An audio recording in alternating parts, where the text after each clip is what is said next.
ଆମର ନୂତନ ଭାବରେ ସରକାର ଗଠନର 2 ବର୍ଷ ପୂର୍ତ୍ତି ସେ ସମ୍ବନ୍ଧରେ ଆମର ରାଜ୍ୟସ୍ତରୀୟ ସମାରୋହ ପାଳନ କରାଯାଉଛି। ଆଉ ସେଇ ଅବସରରେ ଆମର ମୁଖ୍ୟମନ୍ତ୍ରୀଙ୍କ ହାତରେ ସମସ୍ତ ଅଙ୍ଗନବାଡ଼ି କର୍ମୀମାନଙ୍କୁ ସ୍ମାର୍ଟଫୋନ୍ ବଣ୍ଟନର ବ୍ୟବସ୍ଥା ଅଛି। ଯେହେତୁ ଆମର ICDSର ସବୁ କାମ ଆମର ଅନଲାଇନ୍ରେ ହେଉଛି, ବିଭିନ୍ନ ଆପ୍ ଜରିଆରେ ଅଙ୍ଗନବାଡ଼ି ଦିଦିମାନେ ତାଙ୍କର ପ୍ରତିଦିନର କାମ କରୁଛନ୍।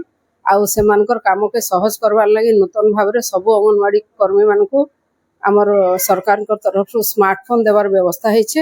ଆଜି ସେଇ ଅବସରରେ ଆମେ ଆମର ବ୍ଲକ ସ୍ତରରେ ସବୁ ଅଙ୍ଗନବାଡ଼ି କର୍ମୀମାନଙ୍କୁ ତାଙ୍କର ସ୍ମାର୍ଟଫୋନ୍ ବିତରଣ କାର୍ଯ୍ୟକ୍ରମଟା ପାଳନ କଲୁ। ଆଜି ସବୁ ଅଙ୍ଗନବାଡ଼ି ଦିଦିମାନଙ୍କୁ ଆମେ ସ୍ମାର୍ଟଫୋନ୍ ଦଉଛୁ।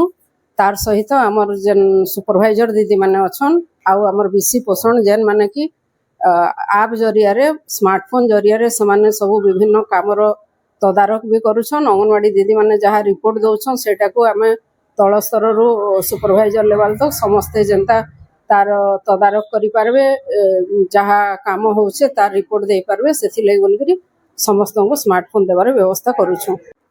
मोर ना विश्वरंजन छत्रिया मु टिटलागढ़ ब्लॉक रे ब्लॉक कोऑर्डिनेटर हिसाब से काम करसी हमरो पोषण सेक्शन रे। आउ वर्कर दीदी माने जन पोषण रे काम माने करसन ताकर जिते सब काम रहसी पोषण रो सेन सब काम माने बुझसी मुई। आउ सेतिरे काम आज जन मोबाइल गुडा कर दिया हला केते खुशी अछन आउ देला आगामी दिने केनता काम करबे ना। हाँ आज जन मोबाइल मन देले से लगे बहुत खुशी अच्छे। आउ सरकार के धन्यवाद जनाऊे कहीं बोले वर्कर दीदी मन जेन काम माने हेसी मॉनिटरिंग करवा लगी मोबाइल को दरकार थिला तो मोबाइल दे धन्यवाद सरकार को।